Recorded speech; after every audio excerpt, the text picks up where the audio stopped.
In a world where so much of this content that we're consuming isn't even being created by humans anymore, what steps can they take to actually stay connected in a real way? What's your intention? What are you trying to get out of this? Even if it's AI, you need to take a look and go, you know, what is the basis of what I just read or watched? If they see something, I would say that interests them and they're thinking about following, I would first go on to that profile, see other posts that they made. You'll sit there and you'll scroll and you'll be like, oh, I'm so inspired. This is great. I've learned so much. And then you get off of your phone and you don't do a damn thing with any of it. It just like made you feel good for a few minutes. And you're like, yeah, I think, didn't we say at some point that's like mental masturbation? Isn't that like the definition of that? That's Facts. it. There's also another app on the phone that has a whole bunch of phone numbers. Imagine Like that. there's a whole bunch of phone numbers that we have saved on these things, and they're all people. Mhm. And I mean, I say this, and I'm guilty of it too. But pick up the phone and call one of them. Welcome to No Alcohol Needed, the podcast. You are hanging out at the intersection of emotional wellness, personal growth, and living an alcohol-free life. Here we share everything we've learned and continue to learn about how to be happy, no alcohol needed. Hey, everybody. Welcome to No Alcohol Needed, the podcast. We're so happy to have you here. We're hanging out with Robbie and Kristyna today. We're going to dig into some conversation about social media and AI and how that all impacts our emotional well-being. This is, of course, how to be happy, no alcohol needed. And I think social media really impacts happiness and joy and our ability to show up in our lives and our ability to enjoy things. So we're going to dig into all of that. A couple of things that I want to mention first before we actually start this conversation. Make sure that you visit the website at noalcoholneeded.net. And if you click on Meet the Voices of No Alcohol Needed, you can read up on Robbie and Kristyna and get to know them and see a little bit about what they're doing and in the sober space and just in life in general. So make sure you check that out, catch up with them, see what they're doing. And then also, we wanted to mention to you that we have fired up the Facebook group. So we have No Alcohol Needed, the podcast. And then we also have No Alcohol Needed, the community. And if you would like a chance to have some conversations about some of the topics that we cover here on the podcast, or just need a place to talk where you feel safe and you can talk to some people who really get it and understand, make sure you come check us out. You can find us on Facebook. You can find the group there. You just need to search No Alcohol Needed, and you'll find all of our content. And then you can also find the group and jump in. We would love to hear from you. Steve and I hang out in there. It's actually us. We don't have bots or AI or anything else, virtual assistants. Like, we're not that cool.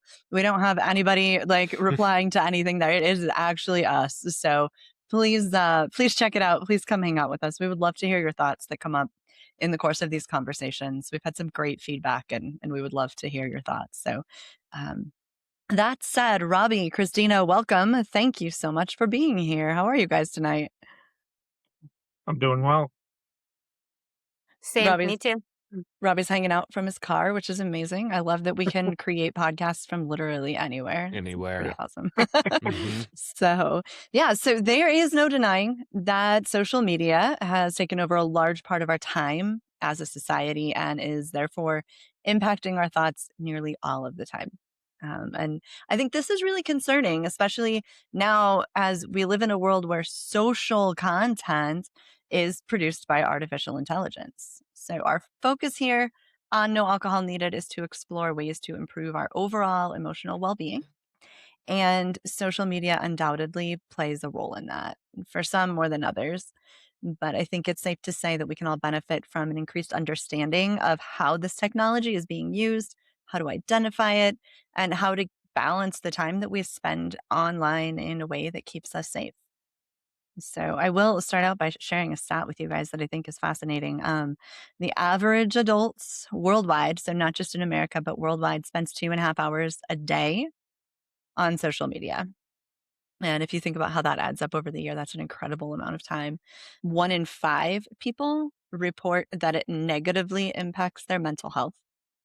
And also, side note, when we talk about the AI thing, research suggests that 40% of Facebook posts that are over 100 words and 25% of all Instagram content is actually generated by AI, by ChatGPT, by Claude, by Gemini, whatever AI program people are using. So 40% of Facebook posts and 25% of Instagram posts are produced by AI. So I feel like that's just some important information to share with our audience, and with you guys too, if you didn't already know that, as we move into the conversation, just to kind of keep in the forefront of our minds why this is so important.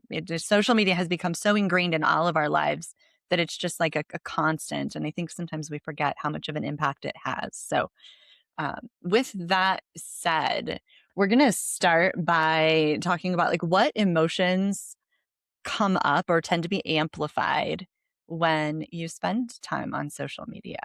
Let's dig into the emotional wellness side of this and talk a little bit about that. I think the first one is always comparison. Mhm. Always. No matter what I'm looking at, I think that it's like, even if it's positive things, I'm like, not why can't I, but I want to be more like this person because, because they're so positive, because they do this so well. It's just constantly comparing myself to other people. No matter if you try not to, I still am. Yeah, I feel that. And I think that comparison directly translates into inadequacy, for me. So I see all of the things other people are doing and these amazing lives that they have and all of the influencer picture perfect stuff. And I'm like, obviously, I'm not doing enough in any part of my life because that's how it translates for me, for sure. So I think those two kind of go hand in hand. Yeah. And the way that, like, even with the AI, the way people are presenting things, the way they're speaking, you're like, wow, I wish I could talk more like that.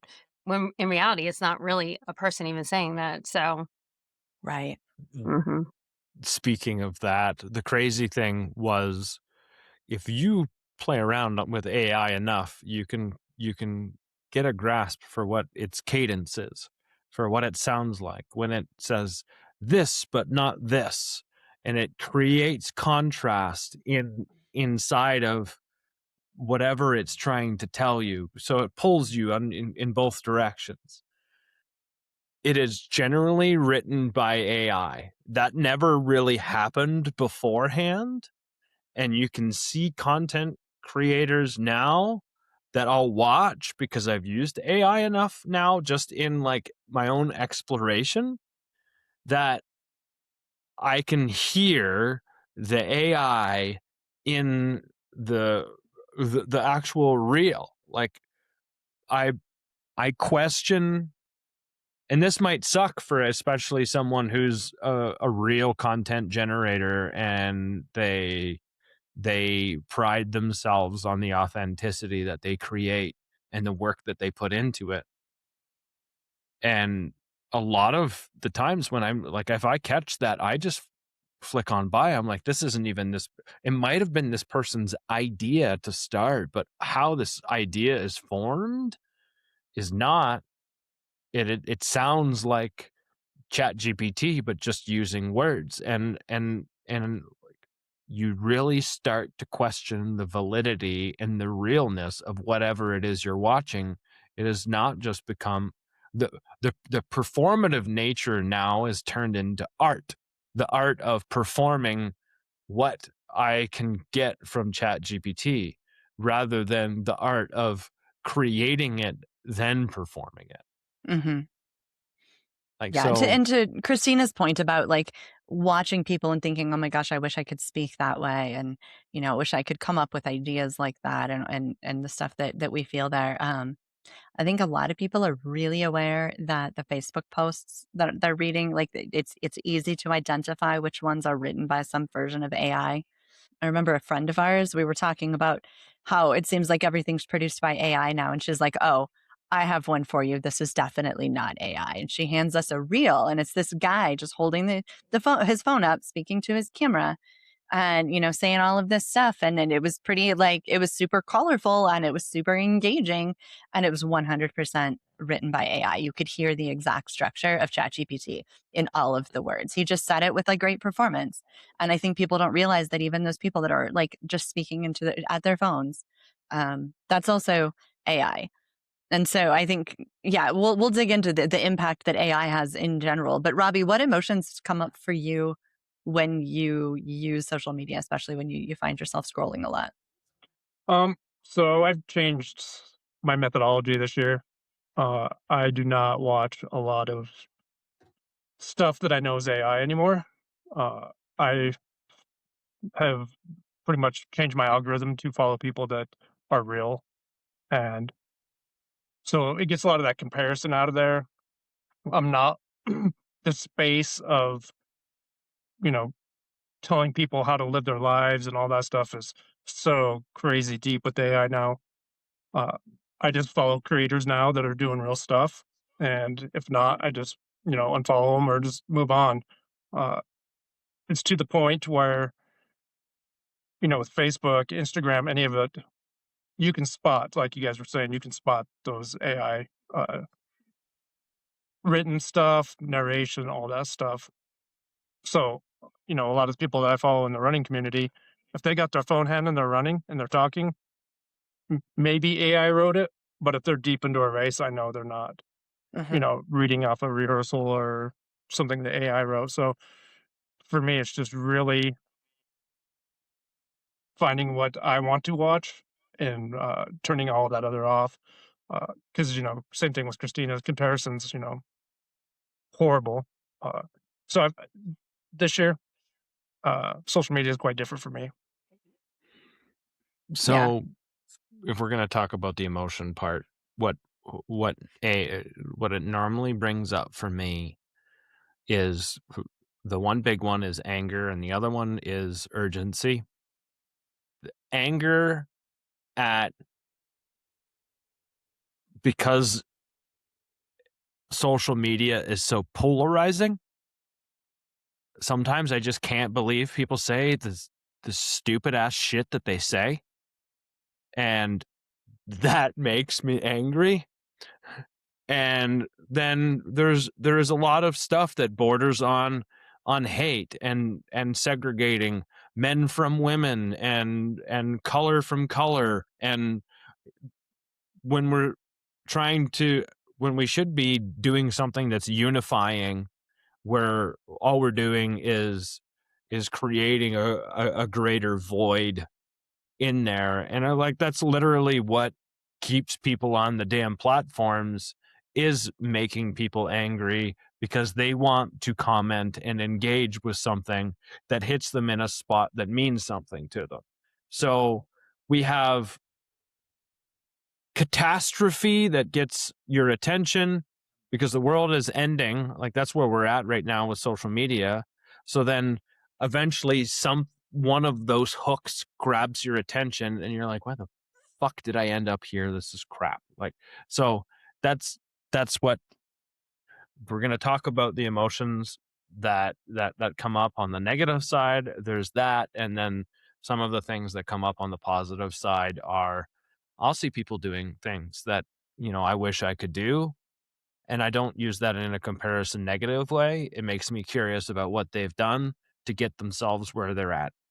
And that's the other side of it. Or when I see a friend doing something cool, I can like cheer them on and be positive about it, or along those lines. But that's like the whole dichotomy of it. Some of that stuff exists in reality over there, and some of the other stuff, a lot of the other stuff exists in the reality over there, and it's more of like an emotional pull and a fucking waste of time than anything else. I think what you said there is important, though. There is some good to come from social media. And I think that Yeah. we have to acknowledge that also, because God, like, we all probably wouldn't be here together hanging out and knowing each other if it weren't for Hmm. social media. And that is a gift. Like Hmm. these people are my friends and I'm so grateful for them. So I think that we have to acknowledge there's a positive side to social media also. Hmm. Um, to Steve's point, that whole comparison thing, how I see social media posts and people who are doing cool stuff absolutely depends on what my mood is at the time. If I'm already a little bit insecure, it's just going to make me more insecure. And I'm going to be like, obviously, I'm just a complete loser. If I'm feeling pretty confident, I'll see somebody who's doing cool stuff and I'll be like, oh, I want to do that too. And then I'll do the thing Steve does where I'm like, how did they get there? I should learn more about that. So it absolutely depends on my mental state while I'm scrolling, how I'm going to respond emotionally to it. And I think that's just an awareness that it's important to have if you have that ability to kind of check in with yourself and be like, okay, where am I at right now? Is it even a good idea for me to open up my social media at this point, or should I just go for a walk and spend some time alone? I think Um, the self-regulation part is a huge part with social media these days. I have found myself, like you were saying, Julie, if I'm not in a good place, my social media doesn't come open. mhm, Uh, if I'm in a creative spot and I want to learn, I go instantly to typing in something that I want to learn about. I don't death scroll and let the algorithm tell me what it wants me to see. I tell it what I want to see, and if it doesn't align with that point, I just keep moving on. But the self regulation part is really hard, and it's something new, and it's to the point now for me is a lot of times only opening social media when I feel like I need to learn something or want to create something, and not to the point where I want to see what people are doing. That Right. FOMO part will kill me. It will that mm, comparison, like, oh look, they're standing on top of this mountain. Why can't I? Uh, that's when I open social media and it's like right down the drain. Turn it off. So for me, it's been huge self mhm, regulation this year, and this is something new I'm doing. Picking and choosing what I want to see, and if I don't want to see it, just turn it off. mhm. I think that's a really good point and a really good tip. So I know it's really common for people to use social media scrolling, doom scrolling as a way to check out, a way to relax, a way to stop thinking about something, and for most of us we're sober. So drinking isn't an option. For a lot of people, social media is like the second easy option. It's right there in your hand all the time. And if you're in a place where you're needing to check out, social media is probably like the last place you need to go. But at the very least, if that's what you're going to do, type in something specific. Don't just open it up and let the algorithm feed you what it feels like. Like, look for some, type in funny cat videos. Seriously, like, if that's what you're going to do, look for something that's going to make you smile and lighten your mood a little bit. Don't just let the algorithm decide what it's going to hand to you. Yeah, I I see think, like, them. that's easier said than done sometimes. I feel like sometimes I go on with intention and I wind up, a half an hour later, like, where am I now? This isn't even what I came here for. Mhm. It's a trap. There are times I'll pick up my phone to like look at the weather. And by the time my phone is like unlocked, I forget that I was going to look at the weather and I open Facebook instead. Like it's just out of habit. It's literally just like instinct or it's habit. That's what it is. And then like 5 minutes later, I'm like, what was I doing? So I think it's important to recognize that stuff. It's doing the same thing that for most of us, alcohol did or weed did or whatever it was. It's the same responses and the same habits and behaviors for sure in a lot of ways. So if we're talking about like the AI piece and how much AI has infiltrated all of our social media, how do you feel like your experience with social media has changed now that AI is a greater part of the picture? Because things have really shifted in the last year or two when it comes to how content is created and what content we're looking at. So what do you think has been the biggest impact in watching and being presented with more AI stuff than human created stuff? It makes me want to leave more, not go on, really try to maybe give it up because I don't trust what I'm seeing or I'm seeing too much of fake stuff, not what Mhm. I want. Even if I try to clean up my news feed, like I do follow, everything's positive and things that I want to see, but still, it's not all real all the time. So, yeah, it Yeah. makes me want to kind of like give it up. Mhm. I think for me is knowing AI is a great tool, and it is a tool. You know, first off, I think when I think of AI as a tool. So as soon as I see AI video, it's like a tool someone used to create. I don't really get too deep into it anymore and get all mad about it. A lot of people are getting paid lots of money using AI. I have conversations with my daughter all the time about jobs that are going to be created for AI and jobs that are not. Um, I tell her quite a bit, so someone cutting someone's hair is not going to be AI. Someone doing plumbing is not going to be AI. You know, all these trades are not going to be AI. At some point, nurses could be AI. You tell your symptoms, like we've already learned with WebMD, you tell your symptoms to something and it spits out a diagnosis. So at that point, emergency room nurses are still going to be around, but it's it's a great tool. And I think with my mindset of reminding myself, hey, it's a tool. Someone using this as a tool. Agree or disagree, I just move on. Uh, and last year when a lot of the AI stuff started coming out, especially on YouTube, where you know I would go to some review, I wanted to see some review, and it would just be an AI bot talking. I'm like, they don't even know what they're talking about. So if this AI is gathering, a bunch of reviews and someone made a video. Cool. I don't need this in my life. Block. Pretty much that's what I do Mhm. now. And uh, I type into, and when I say not interested and put why, it's AI. It's fake. It's not, doesn't align with me. Um, that's all. That makes me feel better about myself and move on. Mhm.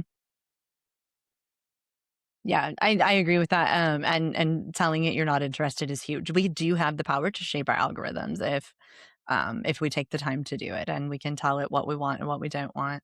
What about you, Steve? How does social media, like, its impact change now that AI is such a big part of it?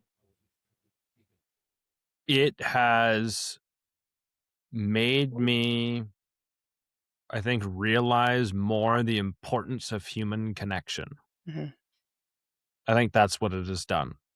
Uh, I know you don't really get connection from social media, although, like I said, like we found friends on there. We have, through our own content, we've generated friendships, which is great.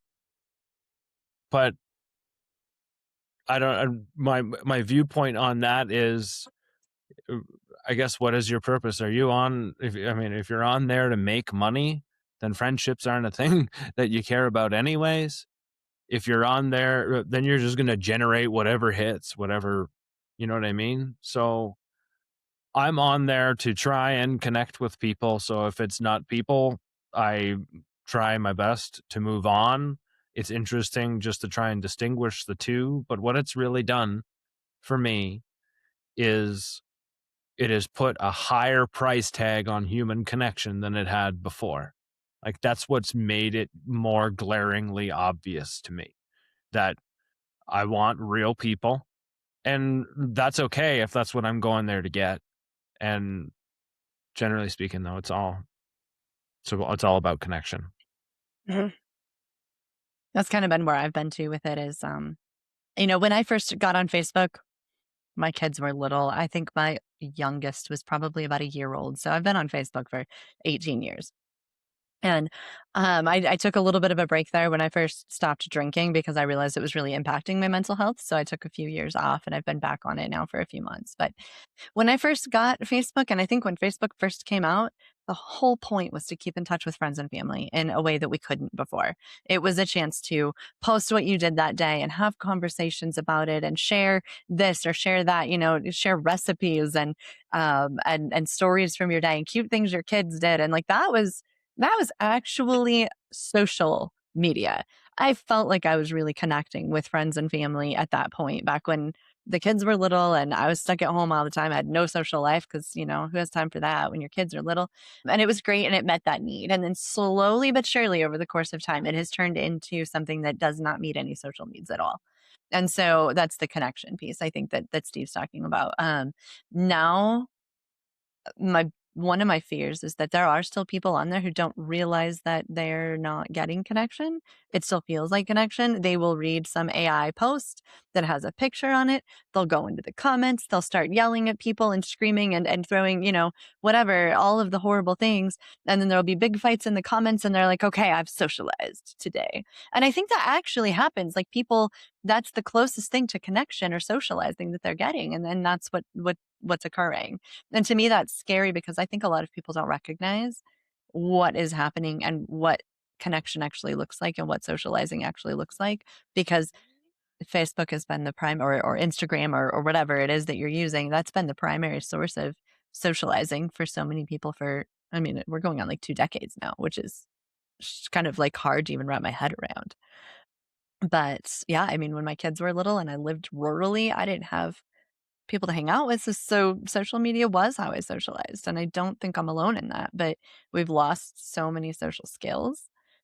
Steve and I were actually reading about like social atrophy. People literally do not have the skills, like their social muscles have atrophied. They do not know how to spend time in person connecting with one another because all of it happens in the comments section on posts that weren't even created by humans. And that's but it's sad and it's scary and it's depressing to me. Like what's going to happen in another 2 decades if we don't make some changes and do something a little bit different? Cue the increase in social anxiety and cue the increase in just fear of people, of other people. Hmm. It's like it's it scares me. And loneliness. Mhm. Loneliness is It's huge. super lonely.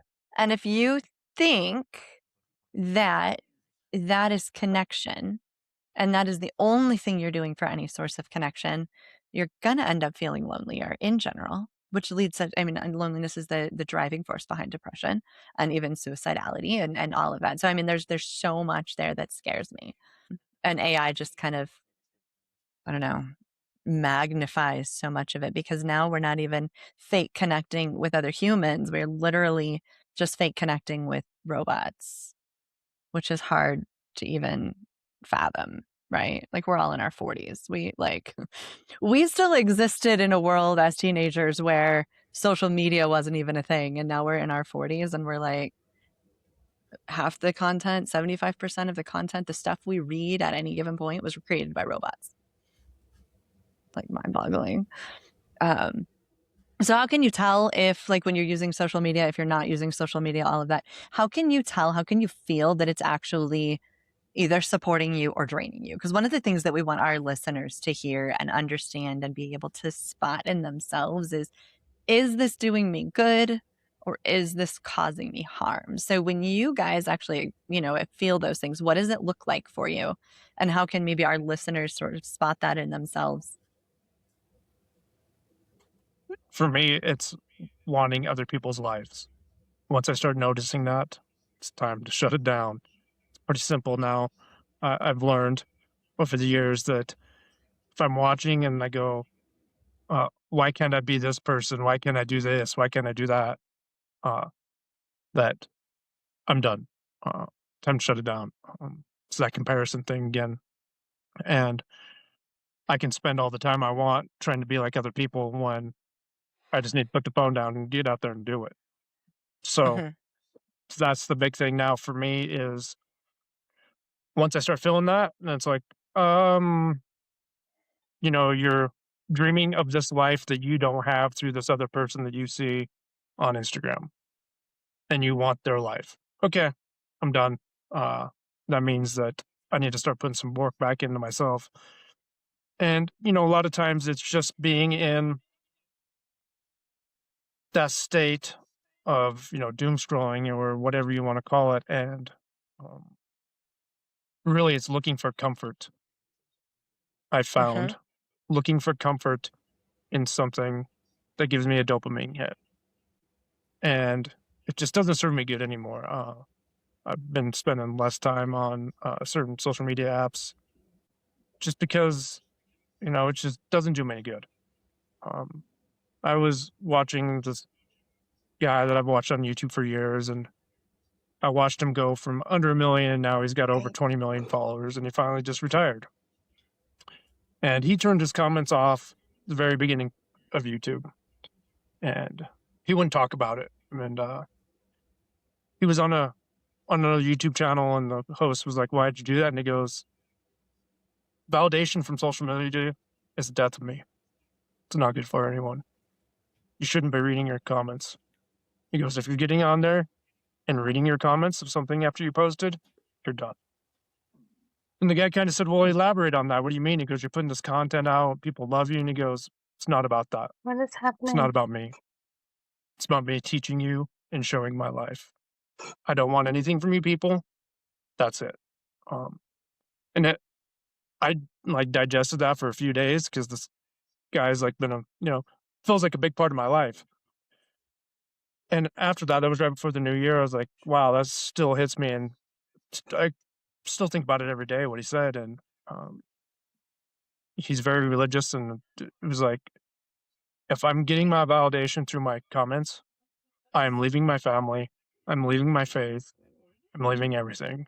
And I was like, that's pretty deep. Um, so I've been really trying to take that in stride and just like, I don't want to be validated from something that I posted. Um, Mhm. and you guys are, talking about the connection. My validation is through connection. If we Mhm. can have, you know, 2 podcasts and you can listen to me have a conversation with another person and you find that helpful, that can be my validation. There's connection there. I made some kind of connection by talking to someone else, whatever it may be, but uh, showing me doing something, I'm really struggling with, and I just don't want that anymore. Yeah. Yeah, and I think like Robbie and Kristyna both aren't like content creators. And I think that's important to recognize that there's so many different ways people use social media. There are people who use social media really just to be entertained or connect with friends or whatever. There's people who share some stuff because they want to help and support the people just that are in their lives, people they actually are connected with. And there's people who are out there really trying to create content, sometimes for good, sometimes for not. Sometimes they want to help people, sometimes they just want to make money. So there's so many ways people are using social media also. And I think it helps to understand why they're there. And I know, like, Steve and I have a YouTube channel now. We haven't for very long. It's fairly new, but we love the comment section because we want to hear from the people that are listening to the podcast and we want to have conversations about it. Most of the time, if somebody leaves a comment, it's shitty and they're an asshole and we just kind of ignore it. Like, truly, that's what people, I don't understand what it is about humans where it's like, okay, there's a comment section here. I am going to troll it and I'm going to make myself look like a dick. Sorry. Gosh. Anyway, like, I don't understand why people are like that. I really don't, but it seems to be a really common occurrence in like human nature. And then on the other hand, we do get some comments on our YouTube channel that are awesome, and we love hearing what comes up for people when they hear conversations like this.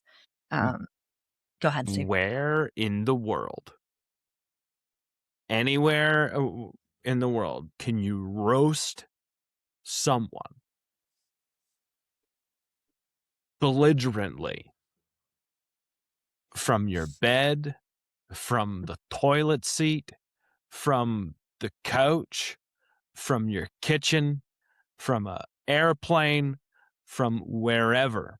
You don't even have to be wearing clothes, but you can roast someone and say something absolutely ignorant and not get punched in the fucking face for it. Hmm. There is no risk. There's Right. very, very minimal risk for saying something or writing something and that is ignorant that you actually wouldn't say in real life. Hmm. Because if the right person was next to you, you'd get clocked, or the threat of getting clocked, or the threat of hurting someone actually existed. You can turn off this thing and I can say the dumbest thing after I want on someone's reel, and I can ignore the comments and I can turn that stuff off and I can still drop the most ignorant stuff in the world if I so feel like it. Hmm. And so this is what happens. You can create a fake account and just go trolling if that's what you feel like, if that's what makes you feel good about yourself. Hmm. And I think that's part of the sad thing. that exists there too. But I mean, essentially, that's what it is, right? That's why you never really had real life trolls other than the bullies in high school and stuff. They were your trolls, you know? But like, now you have this thing. If you spend 2.5 hours on it, you'll find someone. You can Yeah. So oh, go ahead, I Robbie. was gonna say Right, Robbie? you can create who you wanna be, right? Mm-hmm. I can For create sure. I can create whatever I wanna be at that point in time through a comment or fake account. And like we always say, it's just a reflection of, them, not you. Uh, but we are humans, and if we're looking for that connection through there, it stings and it hurts. So, uh, Mhm. but trolls are great for social media too, because then get your views up, so gets the comments up. And the So engagement is good engagement, right? yeah, yeah, Um, what comes to mind for me when I talk about trolls, and this is not even part of like the questions or the conversation we're planning on having, but um, one thing that I've noticed repeatedly when I'm working with people who are looking to stop drinking or who have stopped drinking and they're still struggling is they miss the feeling of getting away with something. And a lot of people have a hard time putting that into words, but I've had enough people say like they miss that feeling like they're getting away with something. Like they loved it when they were a teenager, and that's just been the thing that lets them have that feeling. And that feeling is adrenaline and it's endorphins and it's actually a version of the dopamine that so many people are chasing. I mean, all of us we're Mm-hmm. humans. But that feeling of getting away with something is like a draw. It's something that feels like it's filling a need for them. And I think that trolling in a lot of ways, or at least for a lot of people, meets that same need. They're getting away with something. They can do this thing that they should be getting in trouble for.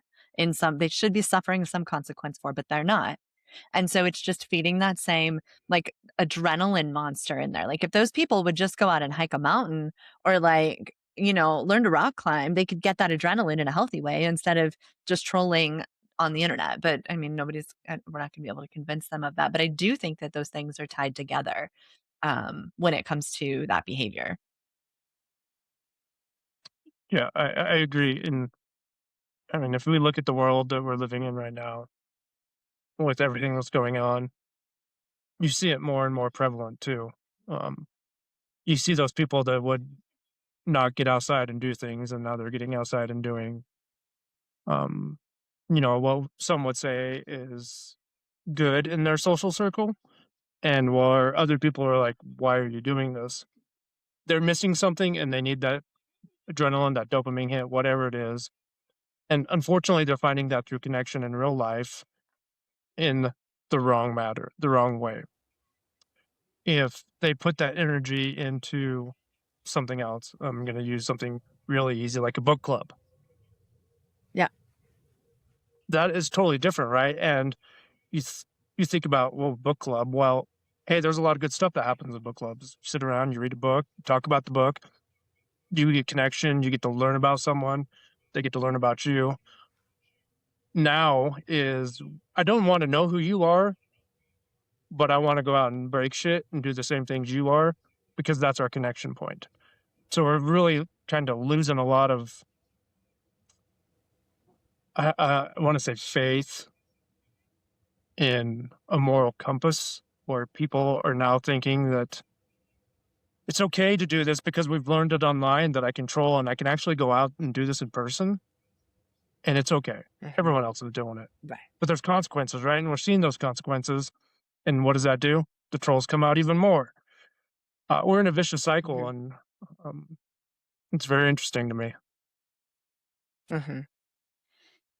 And to the original question that I had asked, like, how do you know when it's draining you or if it's energizing you? Because I think social media has the potential to do both. I think Mhm. we're focusing a lot on the negative, and that's okay because it needs to be addressed. But I think that in some ways it also does have the ability to energize you. I know for me, I know social media is draining me. Like it's sucking energy, it's sucking the life out of me if I'm still thinking about it after I've walked away and I'm doing something else. So there are times either there'll be a comment on something that I posted, there'll be a conversation that I got into with somebody, there'll just be a reel or a post that hit me in some certain way, where if I walk away and I'm washing dishes or I'm, doing whatever, going about my life and I'm still thinking about it, then that's draining me. And I need to do something about that type of content, or I need to do something about that person, or I need to do something about me to make sure that that's not going to impact me the same way. But then on the other side of that, like I've had people reach out that see a piece of content that I create. They read a blog that I wrote and they send a message and they're like, "Oh my God, this is exactly what I needed to hear today." We got a comment a few weeks ago in the comments on the YouTube channel. It was like, "Okay, I just listened to your podcast and this is exactly what I needed to hear to decide to really give this sobriety thing a try. Like I'm ready. I heard everything I needed to hear." That stuff will energize me forever. That is where we've used social media to create a positive impact in somebody else's life. And we Mhm. we don't have to do that on a big grand scale. You don't have to be, I mean, like not we're not major influencers anyway, but you don't have to be a content creator to have a positive impact on another human's life. You can do that on a friend. I know people, and I think Kristyna may be one of these people where you can post one thing and somebody's like, "Oh my God, I thought I was the only person." And now I know I'm not. And everything changes. Like there's a shift for them and their life becomes better because you said a thing that they just needed to hear in that moment. And so in that regard, I think social media can energize us. It can give us a sense of good and of purpose, and can also do a lot of good, positive things in the world. That's one of the best things about social media, best and scariest both. It gives us the ability to reach millions upon millions of people.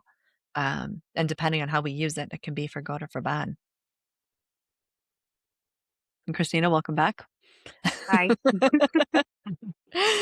Yeah, so I don't know that you did you answer this question? How do you know if social media is draining you or if it's energizing you? I did write some notes on that actually. I said that when I see something that makes me feel disgusted or angry, I know that I need to get this out of off my newsfeed, and I will like unfollow, unfriend, whatever I have to do just to not have to see it again. I mean, and I've done it to people that I know because I just feel like there's a time and a place for things, and it's just people are going on these rants, on social media, and it's like that's not what I'm here for. Mhm. So, yeah. That's that way I know. And then I see things that really, I mean, I have all these files saved on like Facebook actually, where if I see something I like, I'm like, save it to there so I can go back and read it again. Cause I mean, there are things that are really moving too. So, you know. Definitely. hmm Definitely. What about you, Steve? How do you know if you're being energized, or what, like if we've got listeners who are like, "Okay, like where am I at with this?" How can we help them recognize how social media is actually impacting them emotionally? If I'm leaving it with a sour taste in my mouth, then I've clearly connected with something that I should probably investigate, first of all. Why do I have this sour taste in my mouth? Because it's about me. Is this something that I want to continue to consume? If the answer to that is no, then it's probably about time I do something about it, because if I don't do anything about it, it'll come back again. Or do I leave it going, this is something that I really want to go and try? Like if I leave it with some sort of action or some sort of different thought or perspective that is going to lead me to maybe even criticize the way I'm living my life right now, because it has pointed something out to me in a way that I hadn't found words for yet. So like the classic one for me is anger is a punishment that I give to myself for someone else's behavior. That was put in a way that I had never thought before, but I could digest that and actually leave with a positive experience, even though it was very much a mirror Mhm. for me to go, huh, I need to do some introspection. Like if I leave with thoughts or introspection or something that I can grab onto in a way that helps me grow. There we go. There's the words I was looking for. In a way that helps me grow, in a way that helps me connect with someone, then I'm leaving it with a gift. And if it doesn't, then that's where the draining part is. That's where the like I'll hop on and I'll see enough junk in the first 2 minutes that I will hop off. And I'll that's it. I've had enough. I haven't seen anything useful. That happens a lot. Hmm. Um, but anyways, I think that's the best way I can define it. Yeah. Yeah, I agree with that. So we'll kind of wrap up with this last question. In a world where so much of this content that we're consuming isn't even being created by humans anymore, what could our listeners do? What would you suggest to our listeners that they do? What actions can they take? What steps can they take to actually stay connected in a real way? I mean, if they see something, I would say that interests them and they're thinking about following, I would first go on to that profile, see other posts that they made, see if you have any common like followers, if any of your friends or people follow them too. That way kind of what you're getting into before you click that follow button and get stuck with a bunch of stuff that you're not interested in your newsfeed, because I've done that too. Something will come up that I like, and then I'll follow it, and then it'll come up later with some totally off the wall that I don't like, and I'm like, "What is this? How am I even following this?" It's because I'm not doing the research. So, you know, I think that's important. Been there and done that. And also don't hesitate to hit the unfollow button Right, as soon as right. you feel like you're done. Yeah. What about you, Robbie? How can people stay connected with like what is real? Well, for me, the first thing that popped into my mind is, what's your intention? What are you trying to get out of this? If you just, hop onto social media and you want to be entertained or you're bored or any of those things, well, I would say don't follow anyone. Um, if you go on there with an intention of, hey, I want to find this group, I want to learn this new thing, or this person, caught my attention. To be honest, there's some good AI stuff out there that, may just get you thinking that you need to think. And, Steve was talking about, do I identify with this or can I learn anything from this? Is there growth in this? Even if it's AI, you need to take a look and go, you know, what is the basis of what I just read or watched? Can I grow from this? Or am I just filling my mind with whatever is just boredom? So I really think it's the intention part of what you're trying to get out of it. And once again, if you're Hmm. just, bored and want to waste time, have at it, do your thing. But once again, if you do follow something, then you come back and you're like, why did I follow this? Why didn't I investigate or any of that stuff? You might need to look at yourself in the mirror and go, what was this? Why did I gravitate to this? All those questions that we can ask ourselves. And hopefully, next time you make a healthier choice, if something took you down, then to be honest, too, if something like really jazzes you up and it may be AI, you might need to go, hey, this is maybe fake and not true. Where am I at? Is this something I identify with? Is this just something I really want to move forward with?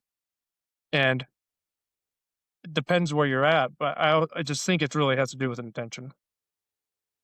Hmm.